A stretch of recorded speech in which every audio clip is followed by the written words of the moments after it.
One of the questions that I have, or kind of comments about low T in general, is I'm a cancer survivor, so I have a lot of men that are cancer survivors too in our community.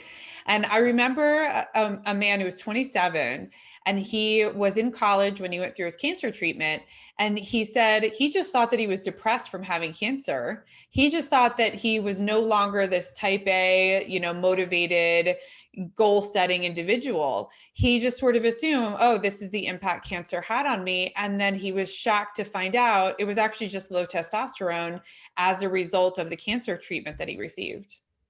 That's right.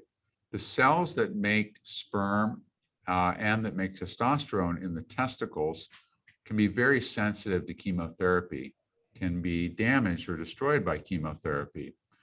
And so men who undergo chemotherapy may have a permanent lowering of their testosterone below normal. Not always.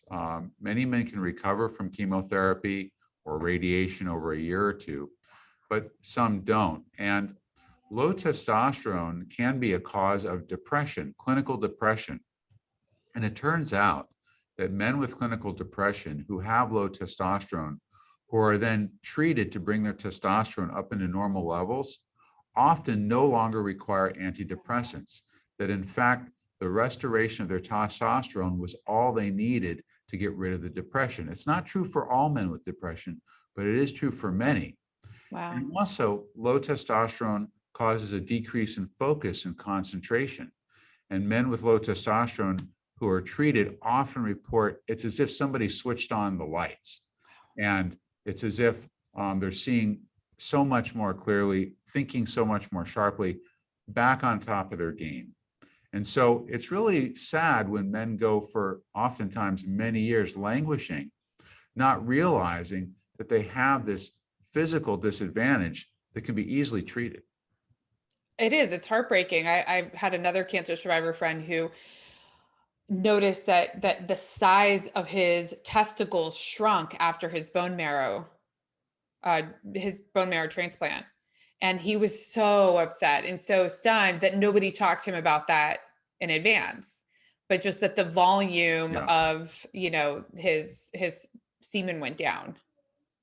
Well, this is a common scenario where doctors who are trying to help particularly young men survive life-threatening cancer, usually at very severe stages of the disease when these young men finally do show up for treatment, are really, they have their hands full, and there's a lot at stake, and there's a lot that can go wrong.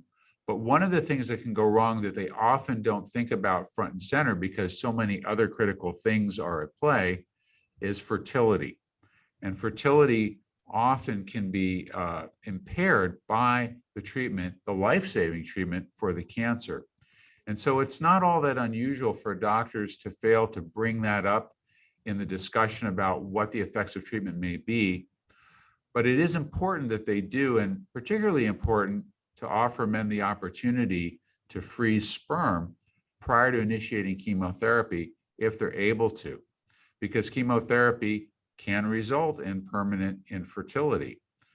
Now, some men are just too sick to even freeze sperm by the time they show up presenting to the doctor with their extensive cancer. And in those cases, perhaps sometimes sperm can be extracted from the testicle and frozen prior to initiating chemotherapy, but in other cases, it's just not practical. However, fortunately, for some of these men, the impairment of fertility does reverse over time.